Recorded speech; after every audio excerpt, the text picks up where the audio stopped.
በጣም የሚገርም በርካታ የህወሓት ጀነራሎች ጦርነት ድንገት ሊቀሰቀስ ይችላል በሚል ፍራቻ ወደ መሀል ሀገር አዲስ አበባ እየገቡ የፌዴራል መንግስት ተቀብሏቸዋል። ህወሓት በዚህ ደረጃ ክስ እያሰማ ከሆነ የኢትዮጵያ መንግስት ላይ ሊወረን ነው የጦርነት ዝግጅት እያደረገ ነው የሚል ክስ እያሰማ መሆኑን ካየን በተቃራኒው የፌዴራል መንግስቱ ደግሞ የሚከሰው ህወሓት ራሱን ነው። ወጣቶች የሚያሳዝን ከትግራይ ክልል ወደዚህ ወደ አዲስ አበባ ሽሽት እያደረጉ ነው ጦርነት ሊነሳ ይችላል በሚል ፍራቻ ህወሓትን ነው በተደጋጋሚ የሚከሱት። አንድ ትልቁ ማስረጃቸው ምንድን ነው? ተፈናቃይ መለስ ይላል፣ ግን ተፈናቃዮችን እንደ ሆስቴጅ ይዞ እና ለጦርነት መቀስቀሻም የሚጠቀምባቸው እነሱን ነው። ምንልክለትን በጀት ለታጣቂዎች ነው የሚጠቀመው። ለጦርነት ዝግጅት እያደረገ ያለው እሱ ነው የሚል ክስ ነው የሚያቀርቡበት ያለው። ይህን ልናስተባብል አንችልም። ጻድቃን በቲዲኤፍ ውስጥ አመራር የነበረ በሁለት ዓመት ጦርነት ውስጥ የጦሩ አዛዥ የነበረ ሰው ነው። ውሸቱን ልትል አትችልም። ነገታቸውም ውሸታቸው ናቸው ወይም ስለተጣሉ ነው ማለት አትችልም። ሀቅ ነው ያወሩት።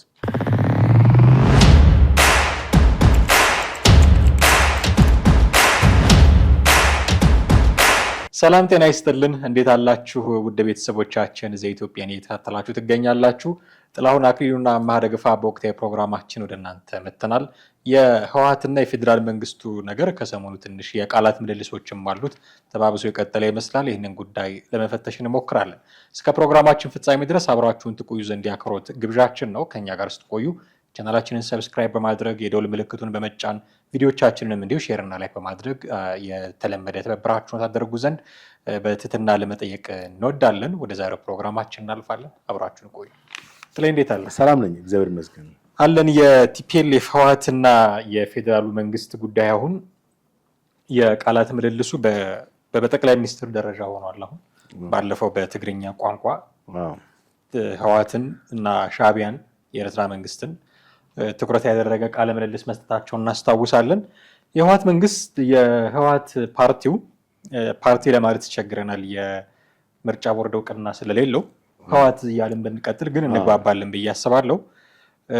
ክስ አቅርቧል። የፌዴራል መንግስት ጦርነት ሊከፍትብኝ ነው የሚል ክስ። ይሄ አዲስ ክስ አይደለም፣ በተደጋጋሚ የሚያሰማው ክስ ነው። ከበውን እንደ ከዚህ ቀደሙ ሊከቡን እንደዚህ ሊያደርጉን የሚሉ ክሶችን እያቀረበ ይገኛል።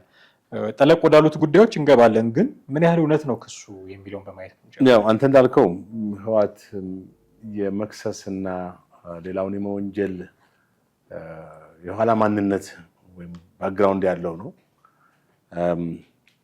ፓርቲው ወይም ድርጅቱ በረጅም ጊዜ ታሪኩ ጀምሮ ሁልጊዜ አቤቱታና ወቀሳ ወደ ሌላው አካል የማቅረብ እንትኑ የተለመደ ነው። አሁን በሰሞኑ ደግሞ የፌዴራል መንግስት ለጦርነት እየተዘጋጀ ነው በሚል ወቀሳ አቅርቧል። የፓርቲው የህዝብ ግንኙነት ናቸው አቶ አማኑኤል አሰፋ እና ለአጃንስ ፍራንስ ፕሬስ ለፈረንሳዊ የዜና አገልግሎት የፌዴራል መንግስቱ ለጦርነት የተዘጋጀ ነው፣ ትግራይ ላይ ጦርነት ሊከፍት ወረራ ሊፈጽም በሚል ነው እንግዲህ አቤቱታ ያቀረቡት። ከሁሉም የሀገሪቱ ክልሎች ሰዎች ወደዚህ ወደ በጦርነት ወደ ትግራይ እየተመሙ ነው የሚል ነው የተናገሩት። እውነት ነው ወይስ ውሸት ነው የሚለውን ነገር እንግዲህ ስትመለከት በየትኛው የዜና ምንጭ በየትኛው እንትን የተሰማ ነገር የለም አይደል እንዴ? ቢያንስ ይሄ ነገር እውነት ነው እንኳን ለማለት አትሊስት አንዳንድ የዜና እንትኖች የፌዴራል መንግስቱ ለጦርነት የተዘጋጀ ወደ ትግራይ እየሄደ ነው የሚል ጭምጭምታ ትሰማለህ አይደል? በየትኛው ሶሻል ሚዲያም ሆነ በኖርማሊ በዋናው ሚዲያው የተሰማ ነገር የለም። እሺ ዋናው ሚዲያ የመንግስት ሚዲያ ነው አብዛኛው፣ በዛ ሊነገር አይችልም። ግን ሶሻል ሚዲያዎች ሊክ ያደርጋሉ አይደል? መረጃዎች ይንትራል። ሰምተሃል ማለት በሶሻል ሚዲያ ላይ ፌዴራል መንግስቱ ለጦርነት የተዘጋጀ ነው የሚል ሰራዊቱን እያንቀሳቀሰ ነው፣ ግን ለቲፒኤልኤፍ ሳይሆን እሱማ ሰራዊቱንማ በጣም በተለያየ ጊዜ ያሰለጥናል፣ ያስመርቃል። ምን ይላል ለኤርትራ መንግስትም ዝግጅት ለማድረግ ለኤርትራ መንግስት እና መረጃዎች አሉ። ከኤርትራ በተጨማሪ ኢትዮጵያ ያው ብዙ ከጎረቤትም ራቅ ባሉ ሀገራት ጠላቶች አላት። ሁልጊዜ ራስን ማደራጀት ዲፌንስን ማጠናከር ወሳኝ ነው እና ይሄንን ደግሞ ለኔ ነው የተዘጋጁ ብሎ ማለት እንትን የሚል አይደለም እና ለአጃንስ ፍራንስ ፕሬስ የዜና አገልግሎት ተናግሯል። አሁን የህወሓትን እንትን ስንመለከት በጣም የሚገርም በርካታ የህወሓት ጀነራሎች ጦርነት ድንገት ሊቀሰቀስ ይችላል በሚል ፍራቻ ወደ መሀል ሀገር አዲስ አበባ እየገቡ የፌዴራል መንግስት ተቀብሏቸዋል። እንግዲህ በህወሓት ውስጥ የፖለቲካና ወታደራዊ ክንፍ አመራሮች መካከል ልዩነት ተፈጥሯል። ከዚህ በፊትም ብዙ ጊዜ ተነጋግረናል። በእነ ደብረጽዮንና በሌሎች እንትኖች ኢቭን በጀነራሎች ወይም በከፍተኛ ጦር መሪዎችና አዛዦች መካከል ልዩነት ተፈጥሯል። ስለዚህ ጦርነቱን ማድረግ የሚፈልጉ አክራሪ እንደውም ጠቅላይ ሚኒስትሩ ቆሞ ቀር ኃይሎች ነው የሚሏቸው። ቆሞ ቀር ማለት ፐርሲስት በቃ ትክክል ነን ብሎ አንፍሌክሲብል የሆኑ ሰዎች ማለት ነው። ግትር ሰዎች ማለት ነው። አሁን ህወሓት ግትር በሆኑ ሰዎች ነው የተመራች ያለችው። ታሪክ በቃ ፓርቲው አሁንም ድርጅቱ የነበረበትን የድሮውን የአሸናፊነት ስሜት ማለት ደርግን ማሸነፉን ነው አሁንም እያላዘኑ የማሸነፍ ስሜት እንዳላቸው የማሸነፍ አቅም እንዳላቸው የሚያስቡት። ነገር ግን ጠቅላይ ሚኒስትሩ ከህወሓት ጋር ምንም አይነት የጦርነት የመክፈት አጀንዳ እንደሌላቸው በኢትዮጵያ ዜና አገልግሎት የትግርኛ ፕሮግራም ላይ ተናግረዋል። ከዛ ይልቅ የጦር መሳሪያ ግዢና ወታደራዊ እንቅስቃሴ ያደረገ ያለው ራሱ ህወሓት ነው። ትግራይን ማለት ኢትዮጵያ ላይ ሊወጋ ኢትዮጵያን የሚወጋው ከማን ጋር ተባብሮ ነው? ከኢትዮጵያ ጠላቶች ከኤርትራ ጋር ከሌሎች እንደ ግብጽ ካሉ ኃይሎች ጋር ሀገራት ጋር ተባብሮ ነው ይሄን ነገር ጥቃት ለማለት ኢትዮጵያ ለመውጋት የተዘጋጀው ማለት ነው። እንደ ባንዳ በመሆን ማለት ነው። የባንዳነት ታሪክ እንግዲህ የህወሓት የረጅም ጊዜ ታሪክ ነው። የባንዳነትና የውክልና ጦርነት ማለት ነው። የፌዴራል መንግስት የፕሪቶሪያውን ስምምነት ግዴታዎች እየፈጸመ እንደሆነ ተናግረዋል ጠቅላይ ሚኒስትሩ። ከዛ ውጭ ግን እነዚህ ኃይሎች እነ ቆሞ ቀር ያሏቸው እንትኖች ከወልቃይት እንትን በኋላ ሰላም እንዳይኖር በአገሪቷ ላይ አሁን ሁለት የሚያሳብቡት ነገር አለ። ጠቅላይ ሚኒስትሩ እንደተናገሩ አንደኛ ከምርጫ ቦርድ መሰረዛቸው፣ ሁለተኛ ከወልቃይት ተፈናቃዮች አለመመለሳቸው። ሁለቱም በማጥ ስህተት ነው የተፈጸመው። እውነት ለመናገር የወልቃይቱ ጉዳይ በማጥ ስህተት ነው። ራሱ ጦርነት በለኮሰው ጥቅምት 24 ላይ 2013 በለኮሰው ጦርነት አይደል ጦርነት የጀመረው? እሺ ይሄ የፕሪቶሪያው ከምርጫ ቦርድ የመሰረዝ ጉዳይስ ምርጫ ቦርድ እንዲያሟላ ባለፈው ዓመት መሰለኝ ያስቀመጠውን መመሪያ ቅድመ ሁኔታዎች ባለመሟላቱ አይደል እንዴ ከምርጫ ቦርድ ጊዜ ተሰጥቶታል። ዝም ብሎ አውቶማቲካሊ አልተሰረዘም። ምርጫ ቦርድ አያዘኝም ብሎ በቲቪ እስከመናገር የደረሰ ሁኔታ አይደለም። አሁን እንዴት ተሰረዛሉ ይላል። ምርጫ ቦርድ ማለት እንግዲህ ሁሉንም በአገር አቀፍ ደረጃ ያሉ ፓርቲዎችን በክልል ያሉ ፓርቲዎችን የበላይ ሆኖ የምርጫ ስርዓቱን አክብረው ሲያከብሩ ነው እውቅና የሚሰጠውና በዛው እንትን የሚያደርጋቸው። ከዛ ውጭ ያሉትን ፓርቲዎች ማስጠንቀቂያ ይሰጣል፣ እንትን እንዲያከብሩ ይሰጣል፣ ከዛ ይሰርዛል። ህወሓት ብቻም ሳይሆን እኮ ብዙ የተሰረዙ ፓርቲዎች አሉ። በኢትዮጵያ ውስጥ ብዙ የተሰረዙ ፓርቲዎች አሉ። ህወሓት እንደተሰረዝኩ የሚል የትዕቢትና የማናለብኝነት ስሜት ስላለው ነው እንጂ አሁን እንትን አይደለም። እና ከኤርትራም ጋር ከግብፅም ጋር ከሌሎች የኢትዮጵያ ታሪካዊ ጠላቶች ጋር የመገናኘትና ኢትዮጵያን ከነዚህ ጋር በመሆን የመውጋት ስሜት የለውም ብለን ማለት አንችልም። የህወሓትን ማንነት በደንብ ካወቅን የህወሓትን ከማድረግ ወደ ኋላ አይደለም።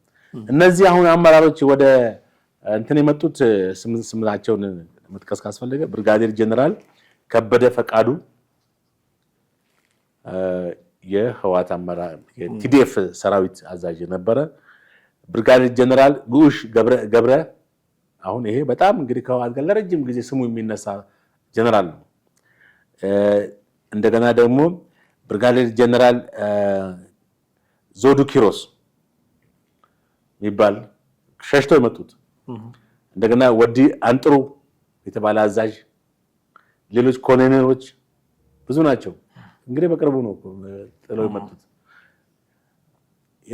ህወሓት የሚያደርገውን የጦርነት እንቅስቃሴ የጦርነት ዳንኪራ አንቀበልም፣ ከዚህ በኋላ ጦርነት ውስጥ አንገባም ብለው ጥለው የመጡ ናቸው። እነዚህ በተለይ እነ ጉሽ በስትራቴጂ አቋም የተነሳ ማለት በድርጅቱ ውስጥ ፖለቲካውና በወታደራዊ ክንፍ መካከል በተፈጠረው የስትራቴጂክ አቋም ምሳሌ እነዚህ እንትኖች ምናልባት ከኤርትራ ጋር የሚካሄደውን ግንኙነት የሚቃወሙ ናቸው ብዬ ነው የማስበው። ከኤርትራ ጋር ግንኙነት ያደረጉ ነው ውስጥ ለውስጥ። ያው እንደሚታወቀው ጉዝ ነው ምንድነው የሚባል ምንድነው ጥምረታቸው ጥምዶ የጥምዶን እንትን ተቃውሞ ነው ይመስለኛል። አሁን እንግዲህ በዚህ አጠቃላይ ሁኔታ ስትመለከተው እነዚህ ቆሙ ቀር የሚባሉት የትግራይ የህወሓት አመራሮች አሁንም እኔ ብቻ ያልኩት ነገር ተቀባይነት እንዲያገኝ የሚል በሀሳብ የበላይነት ሳይሆን የራሳቸው ሀሳብ ብቻ ተግባራዊ ለማድረግ ወይም ተቀባይነት እንዲኖረው የሚጥሩ ሰዎች ናቸው። ስለዚህ ቲፒኤልኤፍ አሁንም የጦርነት አዙሪት ውስጥ ያልወጣ ድርጅት ነው። ብዙ ወጣቶችን አስጨርሷል። ብዙ የሀገሪቱ የክልሉ ተወላጆችን አስፈጅቷል። ባለፉት 2013-14 በተካሄደው ጦርነት ግማሽ ሚሊዮን ወይም ከዛ በላይ ሊሆን ይችላል ትግራይ ልጆች አልቀዋል። አሁንም ተጨማሪ ለማስጨረስ ካልሆነ በስተቀር ምንም እንትን የለውም እና አሁን ወጣቶች የሚያሳዝን ከትግራይ ክልል ወደዚህ ወደ አዲስ አበባ ሽሽት ያደረጉ ነው። ጦርነት ሊነሳ ይችላል በሚል ፍራቻ። አሁን እንግዲህ ተመልከቱ፣ ለጦርነት የተዘጋጀ ከኢትዮጵያ ጠላቶች ጋር እንደነ ኤርትራ ጋር እየተገናኘ የፌደራል መንግስት እንቅስቃሴውን አይቶ እንኳን አትሊስት መጨረሻ ላይ ጦርነት ውስጥ ቢገባ ተወረርኩ ሊል ነው። ይሄ ደግሞ የሚያስኬድ አይደለም።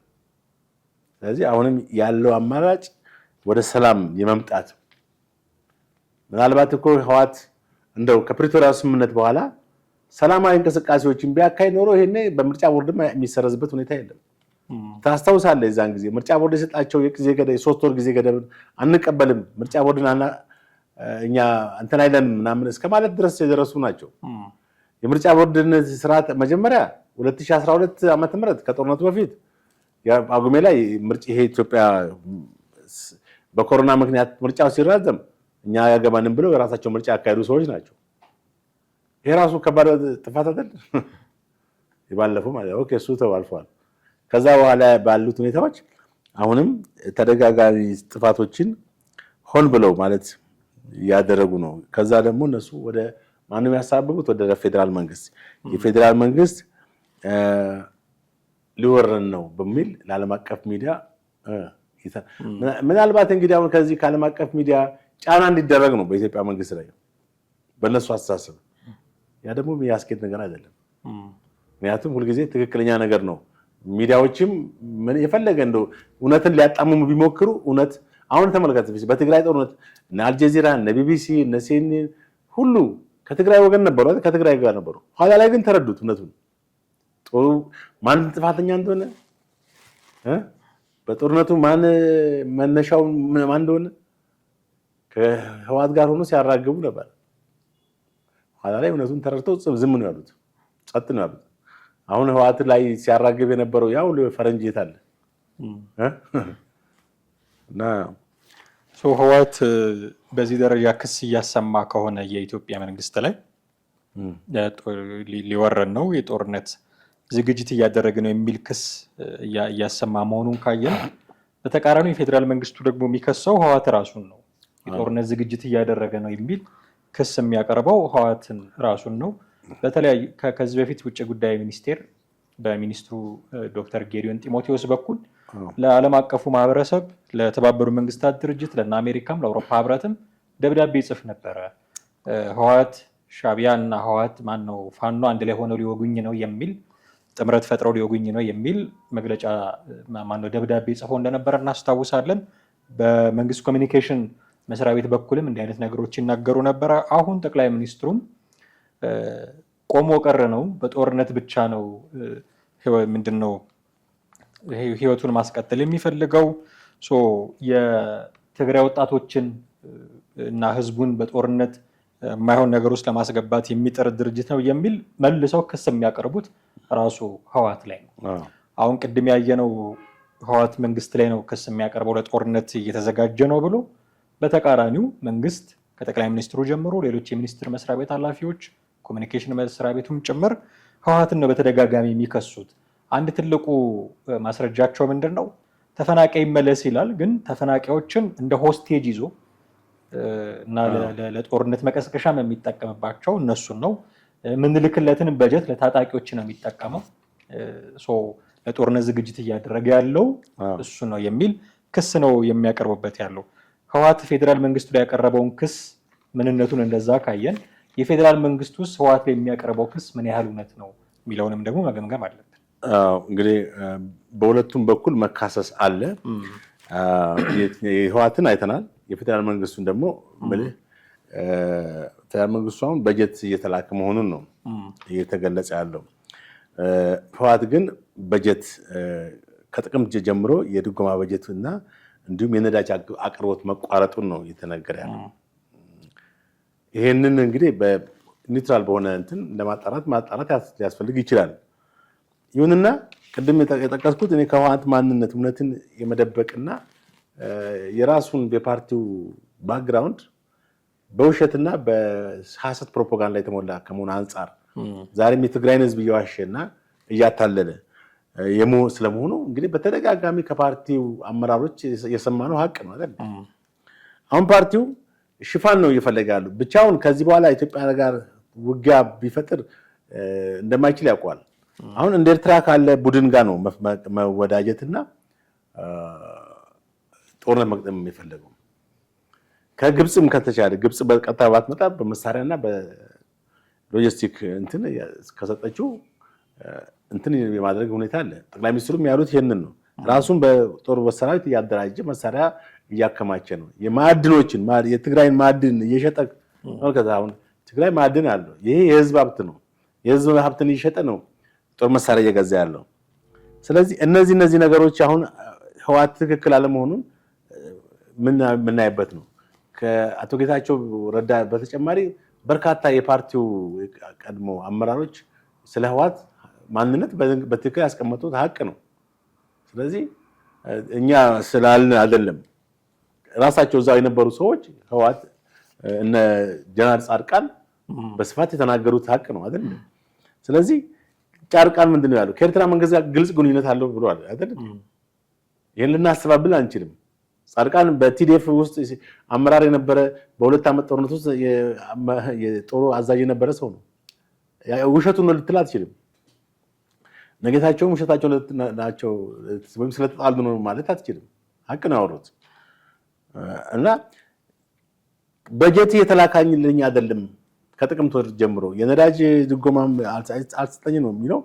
ያው እንግዲህ እኛ እዚሁ ተሰጥቶታል አልተሰጠውም የሚለውን ነገር ባናረጋግጥም ከቲፒኤልኤፍ ማንነት ባክግራውንድ ውሸትን ፋብሪኬት አድርጎ የመናገር ፕሮፓጋንዳ ባህሪ ስላለው ይሄ ነገር እኔ ፌደራል መንግስቱ ነው ትክክለኛ ህወሓት ዋሽቷል ብዬ ነው የማስበው። የፌደራል መንግስቱ ለጦርነት የተዘጋጀ አይደለም ብዬ አስባለሁ። ምክንያቱም በአሁኑ ሰዓት መንግስት በተለያየ አቅጣጫ ራሱ ተወጥሯል። አሁን ጦርነቱ እንግዲህ የሚያስወጣውን ወጪ ኮስት ያውቀዋል መንግስት። ጦርነት ቢካሄድ ዝም ብለህ እንትን የምታፍስበት ነገር አይደለም። ብዙ ዋጋ ያስከፍላል። የሰው ዋጋ ያስከፍላል። ሰዎች ይገደላሉ። የሀብት ዋጋ ያስከፍላል። በትግራይ ጦርነት 100 ቢሊዮን ነው የወጣው ባለፉት 2 ዓመት። ተጨማሪ ኢትዮጵያ ውስጥ እንግዲህ ስንት መሰረተ ልማቶችን እኮ መንግስት ያቋረጠባቸው ሁኔታ የገንዘብ እጥረት ስላለው እንደገና ለጦርነት ደግሞ ወጪ አድርጎ ሌሎች በሂደት ላይ ያሉት መሰረተ ልማቶችን ሊያቋርጥ ነው ማለት ነው። ያ ሊያደርግ የሚችል ሞኝ መንግስት ነው ብዬ አላስብም። ቲፒኤልኤፍ ግን በአሁኑ ሰዓት ስትመለከተው ወደ ተስፋ የመቁረጥ ሁኔታ ትመለከትበታለህ። አንደኛ በድጎማ የሚኖርህ ድርጅት ሆኗል። ድጎማ አልደረሰኝም፣ እርዳታ አልደረሰኝም እያለ ነው ህዝቡን በሴፍቲ ኔት በምናምን ነው እንትን እያለ ያለው። ከዚህ አንጻር ስትመለከተው ጦርነትን እንደ አማራጭ የሚጠቀም ድርጅት ነው። የህዝብ ተጠያቂነትም አለው። ህልውናውን ማስቀጠል የሚችለው ጦርነት ሲያካሂድ ይመስለኛል። በዛ ላይ ደግሞ በምርጫ ቦርድ መሰረዙና በአሸባሪነትም ያው በአሸባሪነት ተነስቶለታል። ቢሆንም ግን እንደዚህ አይነት ነገሮች የጦርነት አራራው ገና አልበረደለት ድርጅት ነው። ባክግራውንዱም ይሄንን ነው የሚያሳየው። አሁን የበለጠ ደግሞ በትግራይ ውስጥ ይሄን ነገር ማምጣት የሚችለው አስተሳሰብ የጦርነት እንትን ነው። ከሁሉም በላይ ደግሞ ቲፒኤልኤፍን የጦርነት እንትን ወይ ወደ ጦርነት እንዲገባ ሊያደርገው የሚገፋፋው ነገር ምንድነው ከተባለ የውጭ ኃይል ኤርትራ፣ ግብፅ፣ ሌሎችም የማናውቃቸው ሀገራት ኢትዮጵያን በስውር ለመጎዳት የሚፈልጉ ኃይሎች ሀገራት አሉ። ኢትዮጵያ የምትባል ሀገር በኢኮኖሚም ተሽመድምዳ ወታደራዊ ኃይሏን በቃ እንትን ብሎ እንድትዳከም የሚፈልጉ አሉ እኮ። አሁን በቀይ ባህር ላይ ኢትዮጵያ የባህር በር መጠየቋም ያበሳጫቸው ብዙ ሀገሮች አሉ። ስለዚህ ኢትዮጵያ ምን የባህር በር አያስፈልጋትም ከኢትዮጵያ ጋር ግንኙነት የለውም አላሉም የግብፅ ውጭ ጉዳይ ሚኒስትር አየህ። ስለዚህ ይሄን እንዳይሆን በቲፒኤልኤፍ በኩል ኢትዮጵያ ማዳከም የሚፈልጉ ኃይሎች አሉ። መንግስት ይሄን ደግሞ አይጠፋውም ብዬ አስባለሁ። እና መንግስት እንግዲህ ራሱን እያደራጀ በወታደራዊ አቅም ይመጣ ነገር ስላለ ለሰላም ደግሞ ቅድሚያ እየሰጠ ግን ሰላም ሁልጊዜ ደግሞ ላይሆን ስለሚችል ራሱን በወታደራዊ ማጠናከር አለበት። ቅድመ ዝግጅት ሊኖረው ያስፈልጋል ነው ጥቅል መልእክቱ።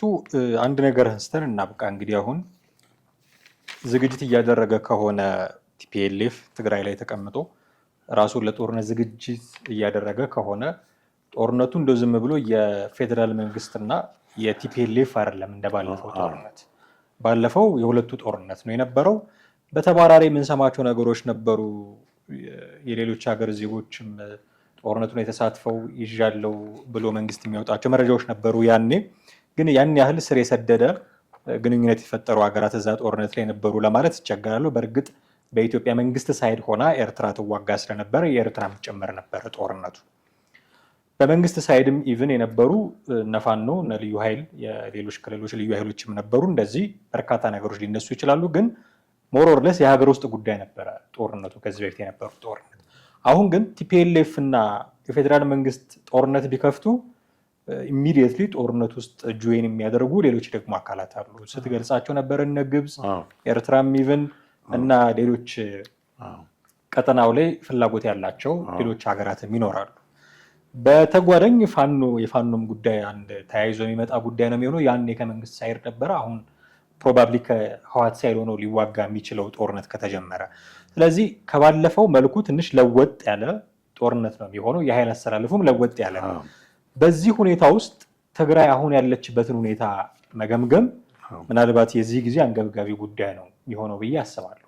ነዋሪዎቹ እንዴት ነው ሰርቫይቭ እያደረጉ ያሉት? ነገን እንዴት ነው የሚጠብቁት? ተስፋ አላቸው ወይ?